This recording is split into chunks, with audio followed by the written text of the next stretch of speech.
Hi, I'm Smari McCarthy.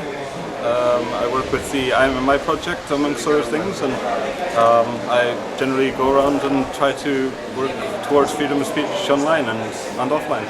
I've got an opportunity to stand in for the traditional media, which is too focused on selling papers and too focused on getting information out through typical channels as a business model, to actually focus on giving information which is pertinent to the kind of situation that we're in.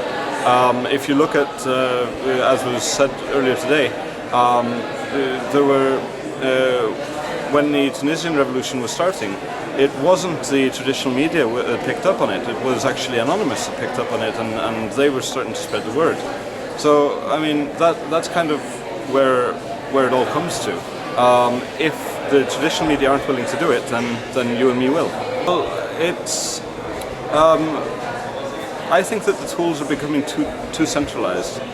We've become used to a kind of client-server model where the server is somewhere away from us and it's owned by a centralized party, and anybody who wants to communicate has to go through that central node. And that's not good enough, because if that central node is a single point of failure, if it decides to censor you or me, then we have no say over it. It's just the way it's going to be.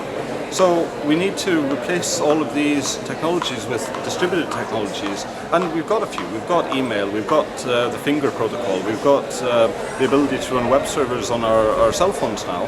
So why don't we use that? Why don't we create better peer-to-peer protocols and replace the centralized systems that we cannot trust and we shouldn't trust? I'm not sure that there's going to be mass media in the current sense. I think that what we know as mass media today is going to be replaced by things which look like social media. And instead what we're going to get, where the traditional mass media are going to have to change into something more like context boutiques, kind of places that you go to if you need to understand deeper, to a deeper level, what's going on. Kind of like a specialized Wikipedia kind of thing, only for current events, and even that to some extent can be done by citizens, but I think there's room for a business model there too. So put the citizen journalism instead of the modern journalism, and allow that to be a primary source for commercial journalism that's doing hardcore investigative reporting.